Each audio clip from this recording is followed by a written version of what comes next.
2 দিন আগে সিদ্ধার্থ বলল ঝটপট রেডি হয়ে যাও, আজকে বাইরে ডিনার করব। আর তখন বাজে 9:30। কিছু করার ছিল না, ওরও যাওয়ার ইচ্ছে ছিল, আর সত্যি বলতে আমারও যাওয়ার ইচ্ছে ছিল, কেন কি বাইরে খুবই কম গিয়ে আমাদের ডিনার করা হয়। এখানে এত ভেজ অপশনস যে বাইরে যাওয়ার কথা তেমন মাথায় আসে না। তারপর দুইজনেই রেডি হয়ে বেরিয়ে পড়লাম। আগের থেকেই নেটে সার্চ করছিলাম কোথায় গিয়ে একটু মনের মতন খেতে পারি। তারপর হোয়াইট অর্কিড বলে একটা ছোট রেস্টুরেন্ট টাইপের দেখলাম, ওইখানেই চলে গেলাম।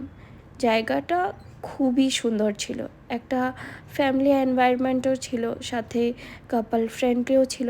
খুব সুন্দর বলা চলে জায়গাটা। আর তার মধ্যে যখন দেখেছি আমাদের মন মতো খাবার আছে ওখানে, আর কি, দুইজন যা খুশি ছিলাম। দুইজনেই বারে বারে মেনু দেখে ভাবছিলাম যে কোনটা খাই কোনটা না খাই। আর Siddharth always a confused head. ও নিজে এত কনফিউজ হয়ে যায় সব কিছু দেখি, আম্মাকেও কনফিউজ করে ফেলে। এভাবেই দেখে দেখে দুইজন মেনু দেখে কিছু একটা ডিসাইড করে নিচ্ছিলাম যে কি আজকে ডিনারে খাওয়া যায়। আবার এটাও ভাবছিলাম ভেজ অপশন এখানে বেশি থাকাতে ননভেজ অপশন কম থাকাতে খাবারটা আবার ঠিক আসবে তো। যাই হোক, এসেছি যখন এখন কিছু করার নেই। অর্ডার দিয়ে একটু আমরা ফটো তুলে নিচ্ছিলাম। এত সুন্দর একটা জায়গায় এসেছি, তো ফটো তোলা তো খুবই দরকার, ফটো না তুললে কি হয়। আর এই দিকে আমরা একটু ভিডিও করে নিচ্ছিলাম তোমাদের সাথে শেয়ার করব বলে। এখন কোথাও যাচ্ছি, তোমাদের সাথে শেয়ার না করে তো হবেই না।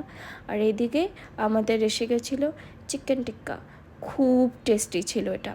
তারপর ওটা খেতে না খেতেই এসে পড়েছিল একটু ভেজ পোলাও অর্ডার করেছিলাম, আর এক সাইডে চিকেন বাটার মশালা। সত্যি বলতে এত টেস্টি ছিল, অনেক দিন পরেই এত বাইরে গিয়ে খাচ্ছি, যদিও মনের মতন খাবার খেয়ে দুইজন খুবই খুশি ছিলাম। এভাবেই আমাদের রাত্রটা কাটলো। টাটা।